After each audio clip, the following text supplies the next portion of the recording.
We have a full super moon in Taurus happening on November 5th at 5:19 a.m. Pacific time. And so it is bringing with it the energy of Taurus, which is a fixed earth sign. So it's about groundedness. It's about our earth, our resources, our values, our authority, our power, our effectiveness, our skills, and our talents, and putting those into um, really grounded action. And as always, a full moon is about the culmination of things coming into the full light, and also asking us what needs to be released, what doesn't want to come forward into the next lunar cycle.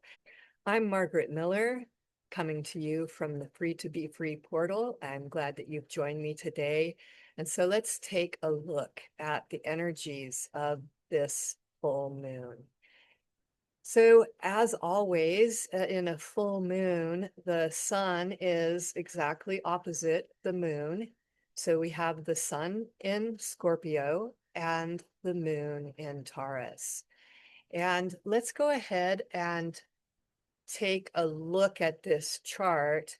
I'll just show you this is my full moon crystal that goes out and absorbs the light of every full moon.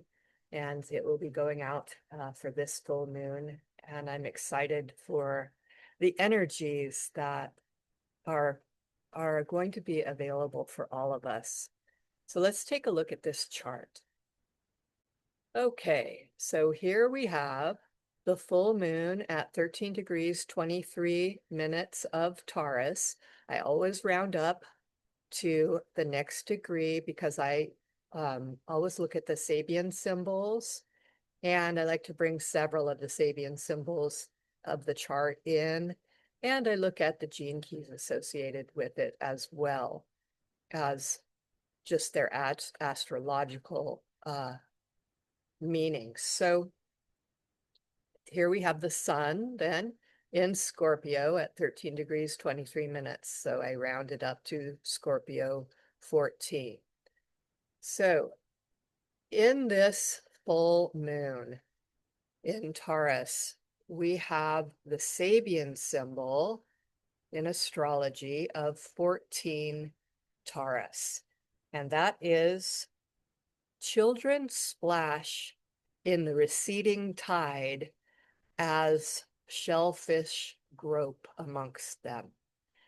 And so it's an interesting symbol, but it's about this realization of life's unity in all of its forms. Like we're all connected to each other, and we are living our own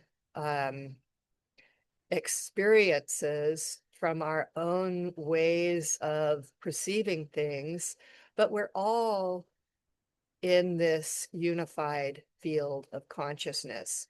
So the symbol really leans to and talks about also things that are in the threshold, right? Like we are at the threshold of, we've heard many people, and including me, talk about the endings and new beginnings that are happening at this time, really powerful.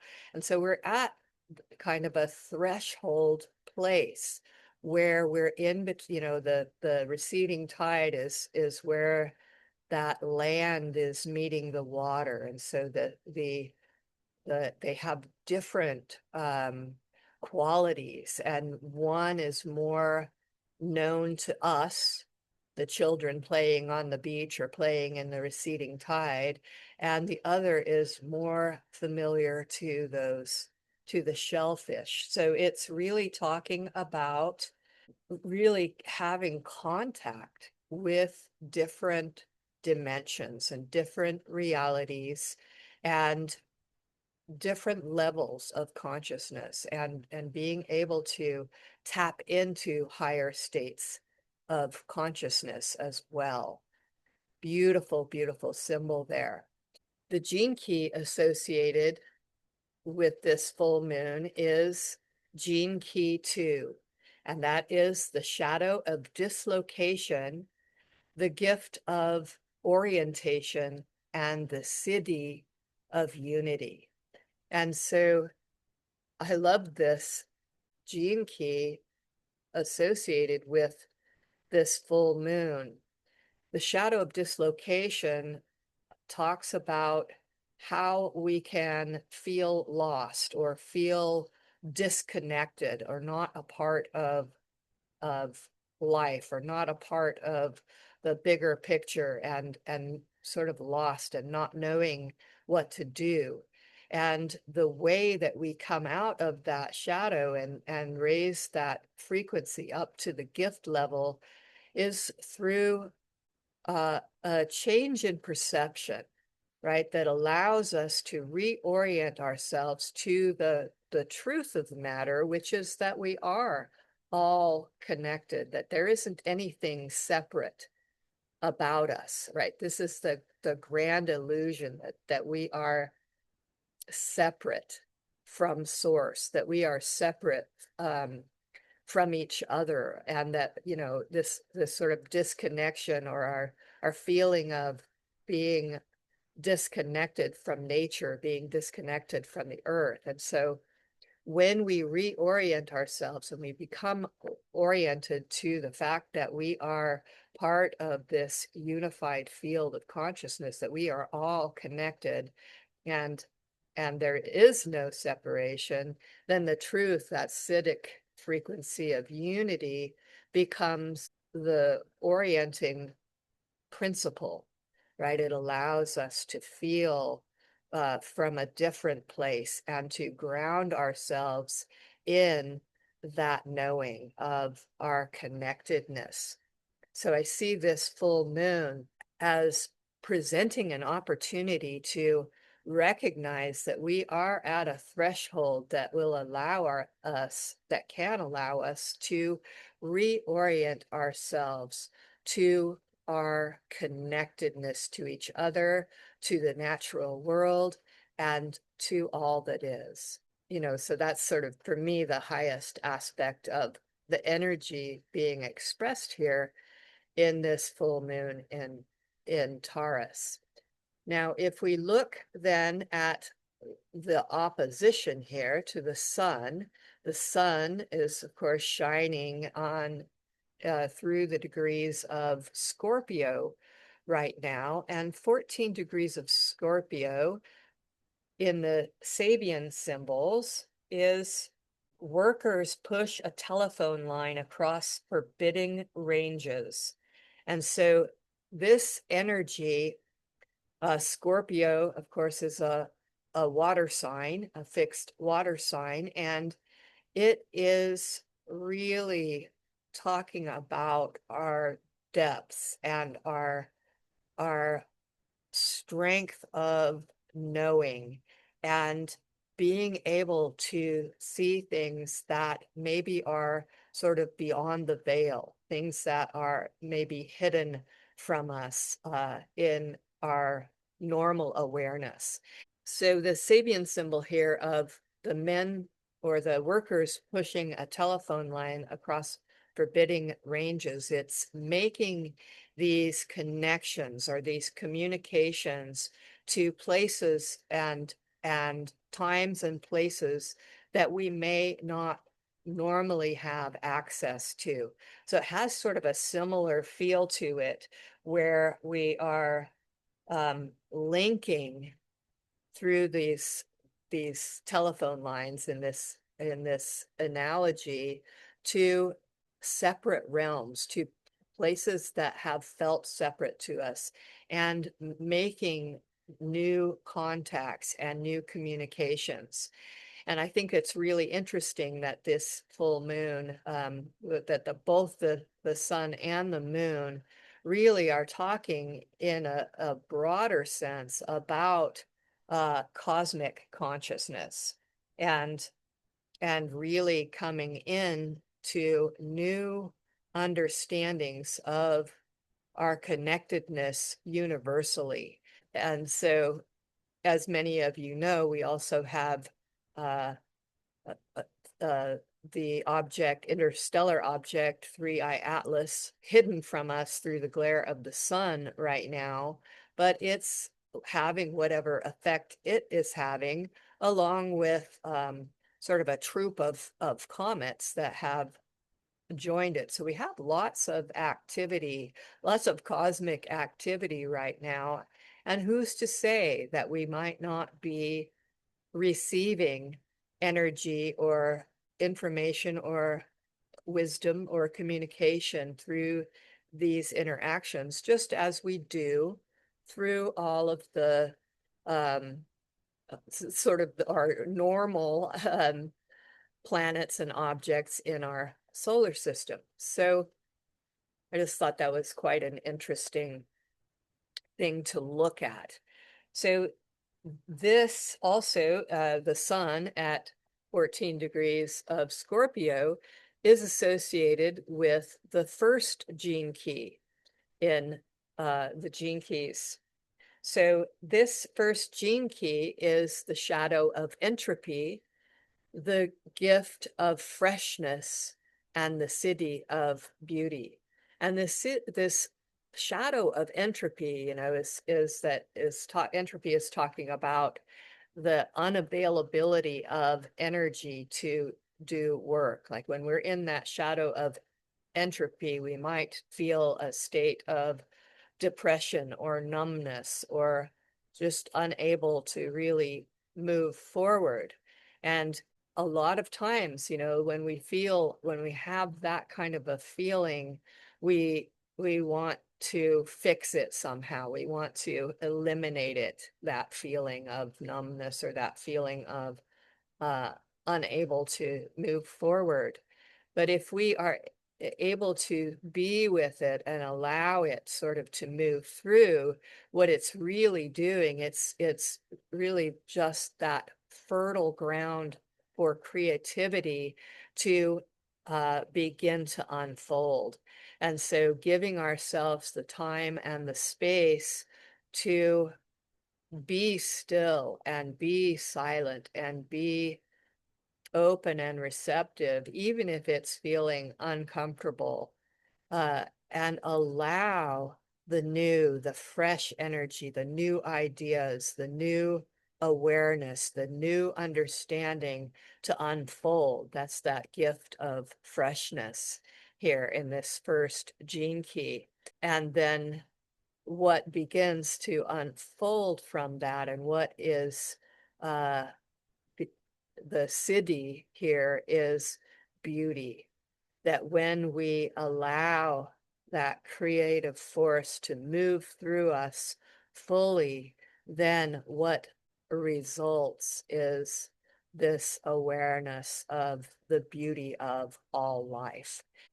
Another interesting point about the first and the second gene keys being associated, the second gene key being associated with the moon and the first gene key being associated here with the sun, is that they are in the Chinese I Ching, they are the representation really of the divine masculine here in the first gene key and the divine feminine here in the second gene key. And so always, right, the full moon is that sort of opposition of that feminine energy of the moon and the masculine energy of the sun, and how they are in opposition, but the opposition is always asking for integration. That's what an opposition does. It's like, how do we bring these two opposite things together into a unified whole that is greater than the sum of its parts? So beautiful energies just there in this, just looking at the full moon and the moon and the sun there. So there's a couple of other things that I want to point out here. And that, I have talked about it before, but we have several things happening with this trine between Uranus and Pluto. It's still making that beautiful sextile between Uranus and Neptune and Pluto and Neptune. So we have two sextiles and a trine between the three outer planets. And both of those aspects, the trine and the sextile, are these really favorable, supportive and flowing aspects, especially the trine is a very flowing aspect here. And we also have, and I will come back and talk about each of these places here, but I just want to mention also that we have Pluto in that same sort of position as Neptune is here in this triangle. We have Pluto in a triangle that makes a sextile to Mars and to Neptune as well, while Mars is making this trine to Neptune. And so there's some favorable flowing energies between these planets. So I want to look at the Sabian symbol for this Neptune right now, because Neptune has now, since our new moon video, has moved back into Pisces for its last foray into Pisces. And it is at the very last degree of Pisces. And it is, so Pisces 30, the Sabian symbol here is a seer's dream now lives, a face carved into huge rocks. And so this is talking about sort of the eventual manifestation of all higher poetic images and enduring truths of the human race. It's like the irresistibility of this deep integrity, like the irresistible impact of integrity, of deep wisdom and integrity on the course of events. And to me, Neptune, of course, is the window to the soul. It is the, when that window is clean, it is looking at the world through the eyes of love. It is the highest expression of love, unconditional love or universal love. And when that window is dirty, it's illusion and fog and confusion and delusion. And so when, we have this Neptune dipping back into the last degree of the zodiac before it moves back into Aries, the new beginning, it's like giving us this opportunity, as all retrograde planets do. They give us an opportunity to look once again at what we might need to know, what we might need to be aware of, what we might need to finish up and clean up before that energy can move forward for good. Okay, and so this Neptune, I believe, stays in Pisces, I think, until April of next year. I'll have to check that for certain, but it's going to be, that might have been Uranus that I'm thinking about, because Uranus is also getting ready to move back into Taurus very shortly. And so anyway, it'll have its last foray here in Pisces. And so as it does that, we have this really strong opportunity to look at where the illusions have been, where we have been deluded personally and collectively, where we haven't been seeing the truth, and really cleaning that up for ourselves so that we can come into a higher expression, we can come into a higher knowing.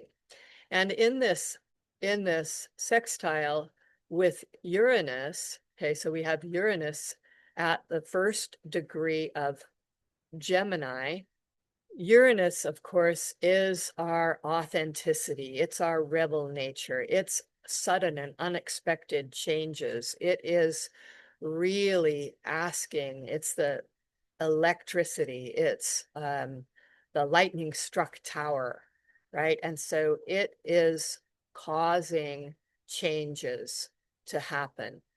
And my mentor, Loretta, used to always say, and she still does say, I'm sure, that Uranus causes these sudden and unexpected changes, but it always picks us up and puts us in a better place than it found us, because it's the higher octave of Mercury. It's the higher mind, it's the higher consciousness, it's higher understanding.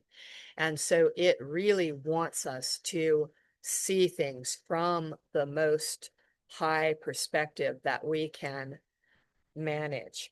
And so the Sabian symbol here, I spoke about it, I think, in my last video as well.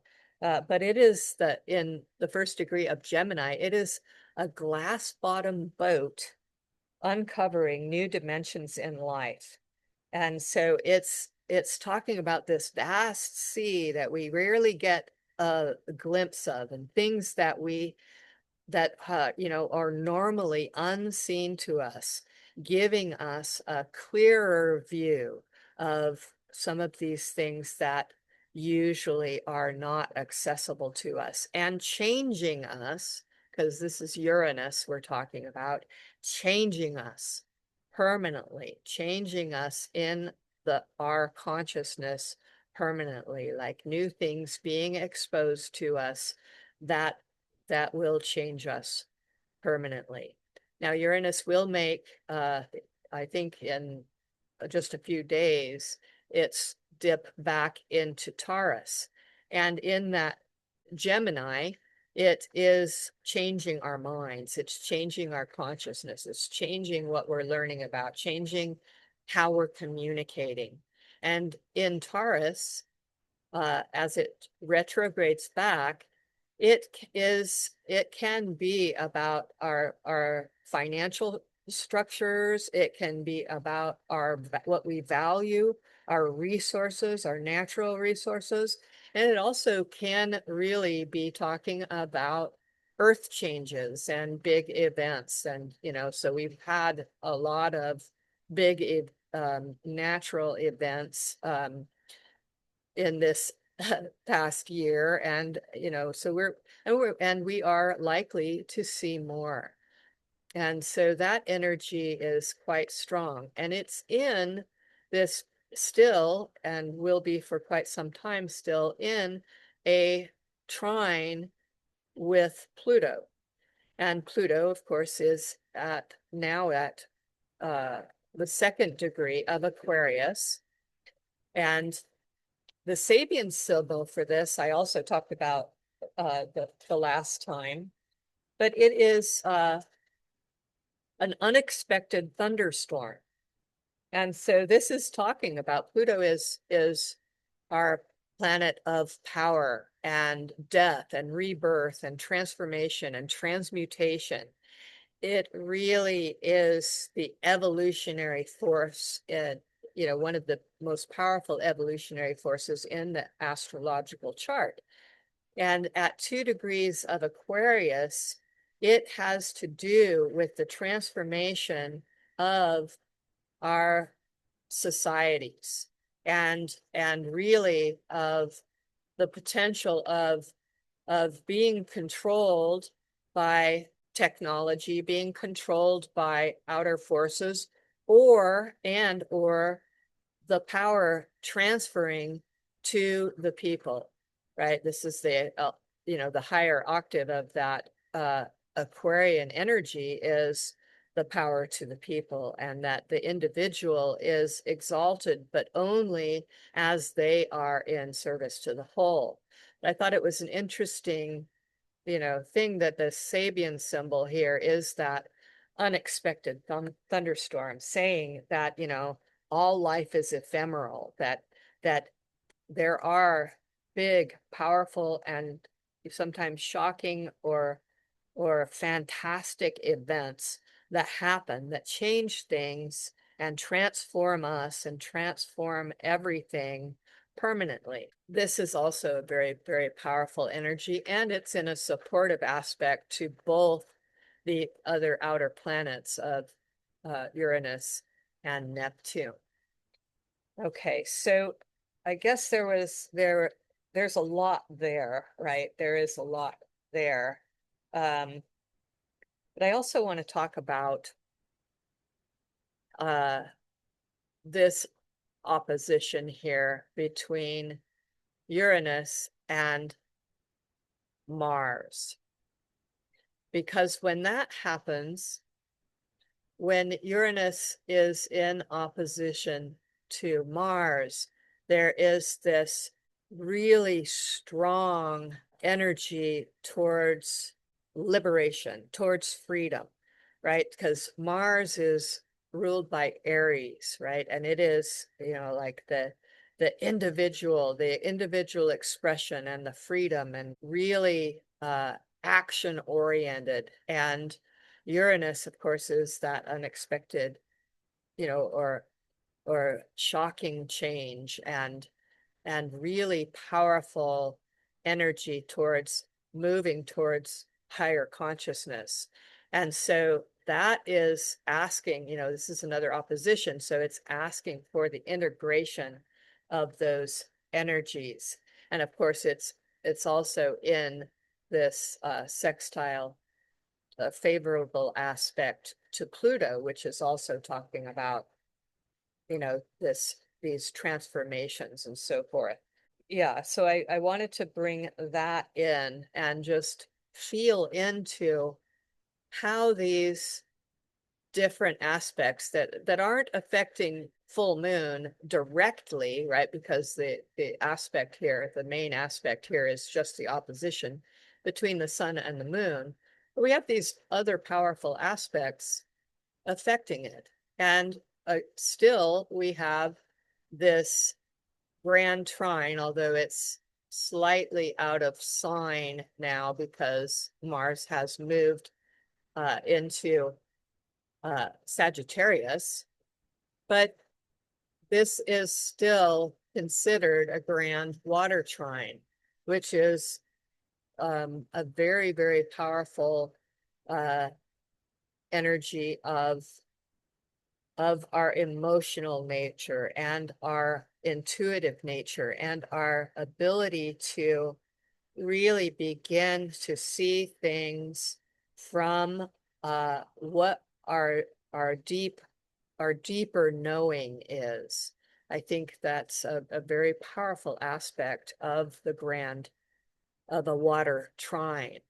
And it's a trine between Mars, Jupiter, actually Neptune, and Saturn here.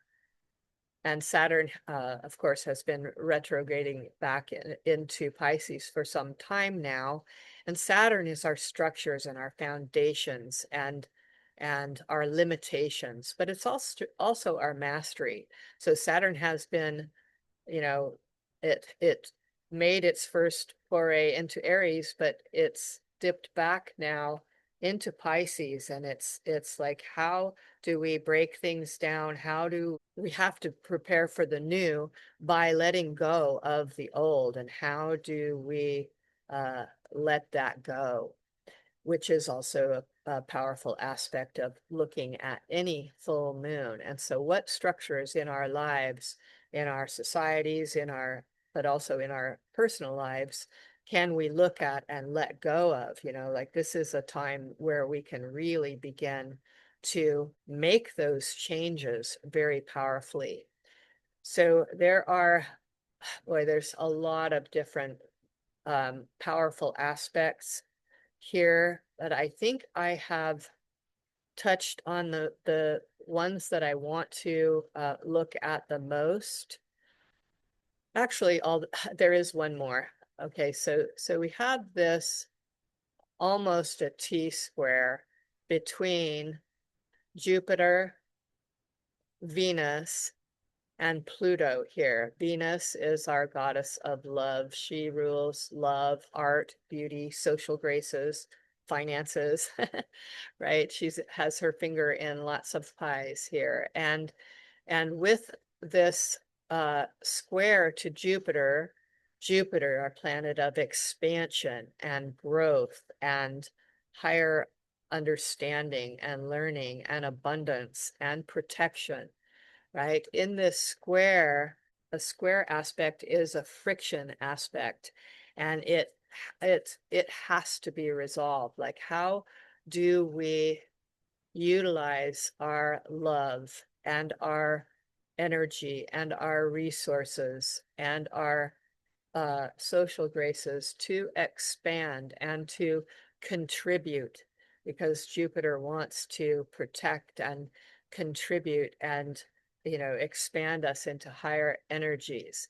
And the same here, then the square between Venus and Pluto says that, you know, how do we use that friction aspect, that challenging aspect, to resolve ourselves to this transformation and transmutation into our love nature, and how do we utilize our resources through this transformation. So this is a powerful square between Jupiter and Venus and Pluto.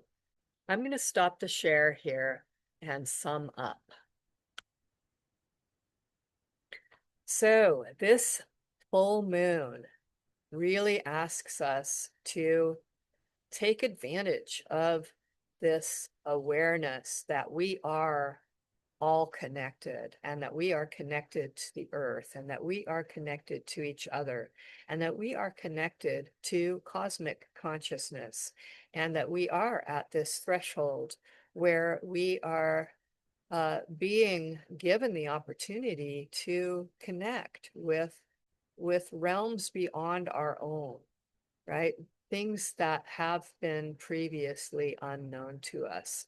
And the supportive energy of the sun at that 14 degrees of Scorpio is saying, you know, we have to make these connections. We have to make this energy of communicating with each other, communication and community stronger, in order for us to be able to move forward in the best possible way.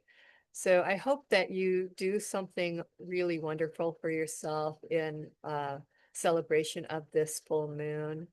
Maybe a little ritual or a ceremony that helps you to ground these energies in, that helps you to put forward your to look at what you have accomplished so far, and to look at where you might want to be going next, as well as what needs to be let go of, what needs to be removed from the equation in order for things to move more smoothly in your life. So I hope that you found something valuable here, and I really appreciate you joining me, and we will see you next time. Bye-bye.